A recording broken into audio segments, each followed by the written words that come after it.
be bound by some decorum that my opponents aren't bound by. Do you see what I'm saying? It's not the 80s anymore. It's not even 2010 anymore. We are in a new era where we are playing in a reciprocal manner. So I'm not playing the games where I have to be nice.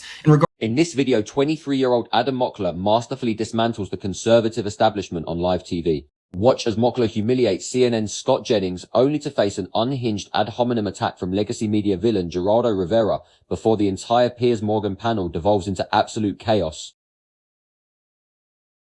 Let me bring in Adam Mockler. Welcome to Uncensored, Adam. You've obviously hit the headlines in the last few days. For those who haven't seen it, I think it's up there with my Russell Brand clip as the two most memed and republished clips of the week. So let's take a look at your one. This is you with Scott Jennings at CNN. I mean, honestly, they have been at war with us for 47 years. We all know that Scott Jennings is more than happy to defend a war with a country that starts with the letters IRA that we are currently failing, that is going to put us trillions and trillions of dollars more in debt. I was only a few years old while you were in the administration defending prior endless wars. Now this war is failing. 8 weeks is endless to you? Okay, you said it was going to be 4 to 6 weeks. You have the attention span of a gnat? Homie, I debated you on TV 4 to 6 weeks ago, and you said we were weeks away from it. Now you're making condescending remarks because you can't defend the fact that this war is not going your way. Wait, one more time. Not going your way. One political concession. Name one political concession. Hey, whoa, Honestly, I'm not going to have this guy's in my face. Everybody, hang tight, Honestly. okay? No, everybody calm down, okay? Now, as somebody who was repeatedly actually manhandled by Russell Brand, I think your manhandling was at least a little bit removed. There was daylight between your arms and Scott Jennings. But what was interesting about the exchange to me was not that he was not entitled to get annoyed with the way you were gesticulating. I probably would have done too. But I've not seen him that rattled. Scott Jennings is normally ice cool on that panel show. I watch it a lot. I think he's a really interesting commentator for the right on CNN. The old guard of legacy media expects young commentators to just sit quietly and take the abuse. But Mockler's refusal to kiss the ring sent shockwaves through the rest of the panel. When Piers pivots to the Young Turks Ana Kasparian, she immediately defends Mockler before triggering a massive showdown of her own over Israel. It's an unusual beast. They don't have many of them. And he holds his own often against 3 or 4 people. And on this occasion, Geraldo was also on the panel, I noted. And we'll come to Geraldo for his view of it in a minute. But I haven't seen Scott Jennings react like that to anybody. And that, to me, in the same way that I'm seeing with Donald Trump's slightly erratic and, quite angry and testy social media activity in the last few weeks, it just looks to me like people that have gone all in on this war in Iran, now it's not playing out in any way that they predicted or told everybody that it was going to play out. They're getting testy. They're getting quite angry about it, which is a natural human reaction, but is increasingly obvious. And I thought your exchange with Scott was indicative of that. What did you think? I don't want to take away from the point that I was making in the question that I was asking in that moment, because I have sat on panel after panel after panel with Scott Jennings as he lies about this war, not bound by any facts whatsoever, as he makes failed predictions, not bound by any timelines whatsoever, and as he condescends and trolls and provokes everyone else on the panel. I mean, even in the same panel, he made fun of my bedtime like 5 minutes earlier. So this is a man that's not bound by any facts or timelines or rules. So I said, I'm not going to be bound by rules that my opponent is not playing it. So you can say that I was gesticulating a bit too much. That's a fair criticism, but he could have politely asked me to tone it down. That is not what he did. He snapped because he realized he does not have an answer to the simple question, name one political concession we've gotten from Iran 60 days into this war. We've had moving, shifting timelines, shifting objectives for this war. They've been lowering the threshold for what victory is considered as. And just because I asked the question of, hey, what concessions have we gotten, that pisses him off. We've seen billions of dollars spent. We saw dozens of people, thousands of people in Iran have died, tens of thousands, but we saw over a dozen U.S. soldiers die. So I'm going to continue to ask this very same question. What political concessions have we gotten from Iran 60 days into this war? The answer is absolutely none, and he knows the answer is none. That's why he freaked out. Yeah, I think it's a perfectly reasonable... Don't apologize. No, don't apologize for your I don't think you shouldn't be apologising. No, I mean, let me bring Geraldo in firstly, because Geraldo, you were on the panel. I want to play your reaction on News Nation to what you saw on that panel. The kid was a dick.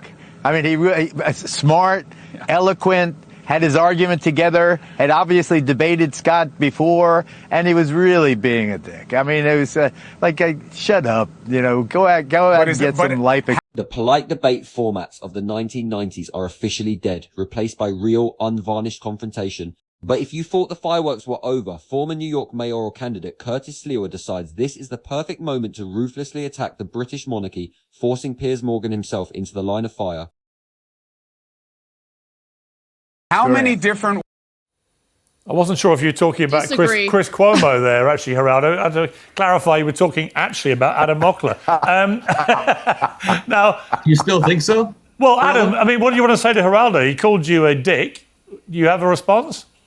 Yeah, it's not a dick to try to force a critical question and try to force the conversation to where the American people want it. Geraldo, you were there when Scott made fun of my bedtime 5 minutes earlier. Again, this is somebody not bound by any rules whatsoever on this show. He's able to lie over and over. Why should I be bound by some decorum that my opponents aren't bound by? Do you see what I'm saying? It's not the 80s anymore. It's not even 2010 anymore. We are in a new era where we are playing in a reciprocal manner. So I'm not playing the games where I have to be nice. And regarding life experience, really quickly, you have a whole life of experience and you're on the same panels as me. We're on the same shows. We have a show last week. We have a show today. So life experience, what has it gotten you? I don't know.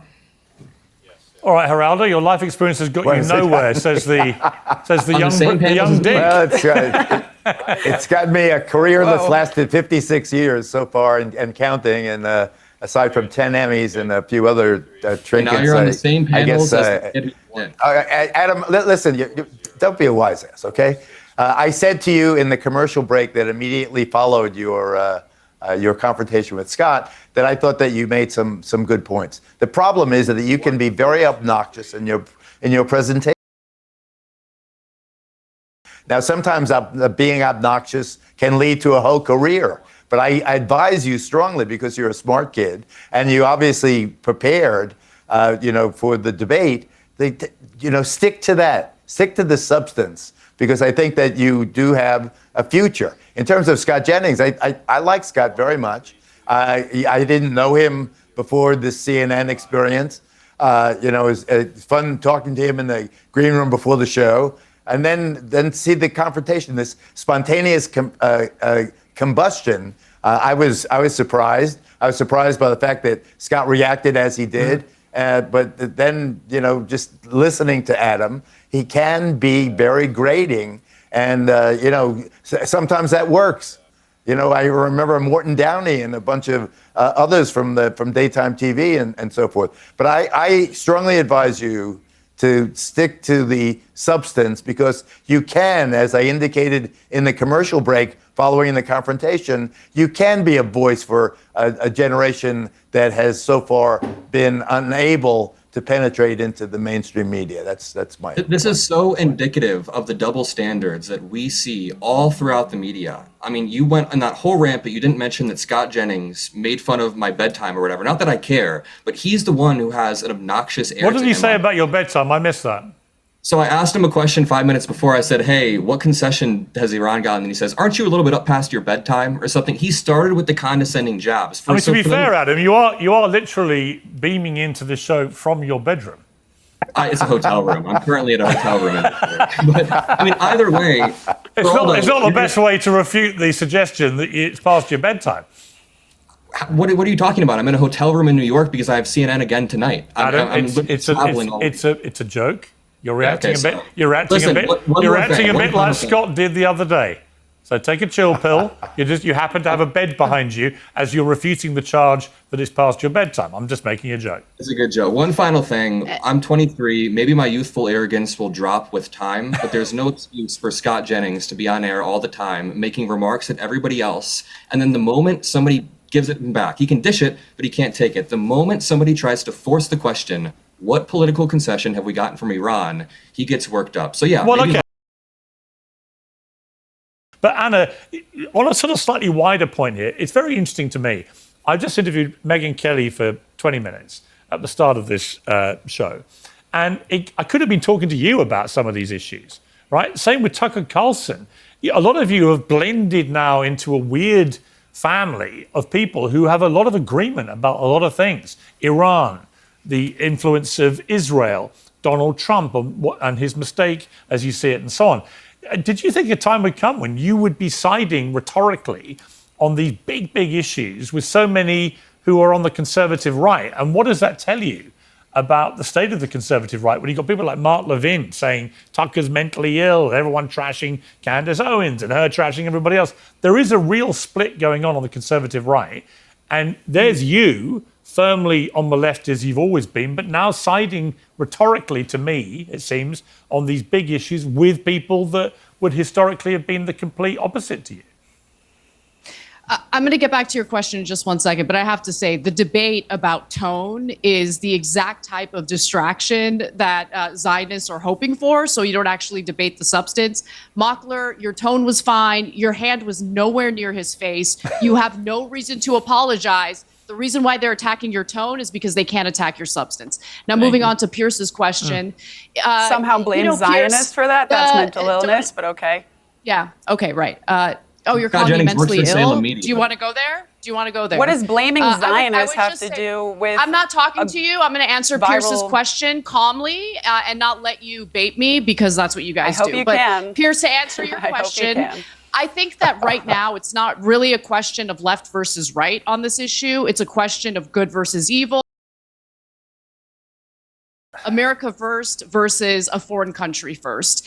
And right now, this war is something that, as Benjamin Netanyahu, the prime minister of Israel, has said repeatedly, has been a dream of his for decades. And he finally got his dream to the detriment of the American people, since we're the ones paying for this war.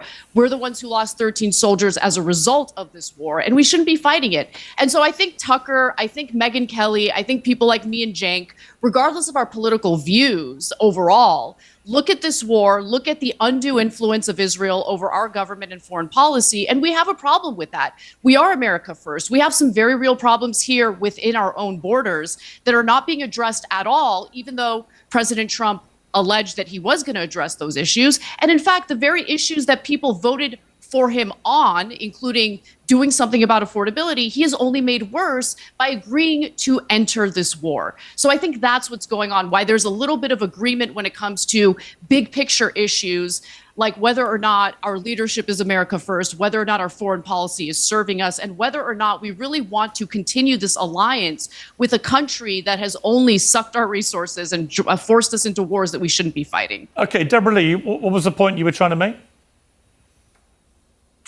At the beginning, she referenced that this is Zionist distraction to talk about tone, and I was just pointing out that to blame Zionists for pointing out the tone when this was a very viral interaction between Adam and Scott, a lot of people had a lot of opinions. That's the kind of mental illness that we ascribe to anti-Semitism, where it rots your brain and you start seeing these connections where they come from nowhere. And something very worth mentioning, as somebody who's very passionate about making sure that Republicans win in this country for the midterms, if we stop this war tomorrow, that would really not move the needle for the Republican Party in terms of the midterms. And the biggest reason is because we have these rogue liberal activist judges who consistently overturn every single win from the Trump administration. And so until we rein back these activist judges in our country and assure that we can actually have the long-lasting wins that we voted for lasting in this country, that is the biggest challenge for the midterms. Americans.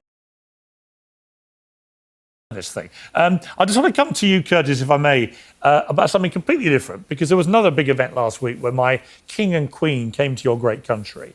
And you said this. Oh, total agreement with him. Because I was in India. This was about 15 years ago, and I met with historians there. They stole all the artifacts, not just of India, all over the world. They refused to give it back. So they have the king and the queen, you know, the royalty, they're a bunch of deadbeats, slackers, the worst welfare cheats in the world. So the countries ask, you know, could we have our artifacts back? And they say no. Meantime, India, they had 2 million volunteers join the king's army in World War II to defend the crown. 100,000 casualties, many more injured. I think the least that the royal family, the royal stiffs could do is not stiff the Indian people, but they do it, and they don't think twice about it. And they should have met with the Epstein victims. So a stinging attack on my monarch and his wife there. This is about the Koh-i-Noor diamond, which is an ongoing argument and dispute. It dates back several hundred years, and I'm not going to get into that particular argument. But when you call King Charles a slacker, Curtis, I just wanted to point something out to you. King Charles is 77. I believe you're a very robust 72. So he's 5 years older than you. He was diagnosed with cancer in February 2024 and is still having regular treatment for this cancer. And yet in 2025, he conducted 390 solo engagements and 488 solo and joint engagements. Slacker? Really? My king? A slacker? He's the hardest working cancer patient in the world. Let me get the small violin out. I had stage 4 prostate cancer. I was shot 5 times with hollow point bullets on the orders of the Gottis to the Gambinos. I'm out there every day. The difference is when your king and your queen came to lay the flowers at the memorial at 9/11, which was good, not only for all the Americans lost, 3,000, but the 69 Brits. Just a block away is the memorial to the Irish famine, where your royalty was responsible for the killing of 1 million Irish. Up the rebels, Easter Rising, John Connolly, your Queen Victoria did this, and your royalty never apologized for the death of 1 million Irish. You have a lot, your royalty has a lot to apologize for. And do your leaders have a blameless record going back 250 years, Curtis? Or should I start slinging my arrows back your way for some of the transgressions of the past? No, you can. You can. Because I don't believe in idolatry. I question authority. I am a Republican who constantly questions the authority of Donald Trump. You see, here in America, we have total free speech. And the answer to hate speech is more free speech. But in England, you don't have complete free speech. And you know what I'm talking about, Piers. Well, we have issues with free speech, particularly on social media, which I'm very concerned about. I agree with you. You know, we've had some ridiculous cases where people have cracked jokes, inappropriate, tasteless jokes on social media, and then get arrested by 5 armed policemen at Heathrow Airport and charged with crimes. It's ridiculous. Can I reach my hands across the pond? You keep the king and the queen there. We'll keep Mickey Mouse and Minnie Mouse here because that's your Disney World. Geraldo Rivera is the perfect villain for this era of political media. When confronted with Adam Mockler's razor-sharp, fact-based arguments, Geraldo didn't debate the facts. He name-dropped his Emmys, pulled rank, and resorted to name-calling. But Mockler proved that the old-school tactic of tone policing simply doesn't work anymore. As Ana Kasparian correctly pointed out, when the establishment can't attack your substance, they will attack your tone. This panel is a masterclass in why independent media is destroying legacy networks. Viewers want fearless, reciprocal debate, not out-of-touch pundits demanding blind respect. Hit subscribe if you want more uncompromising political breakdowns, and let us know in the comments if you think Geraldo embarrassed himself today.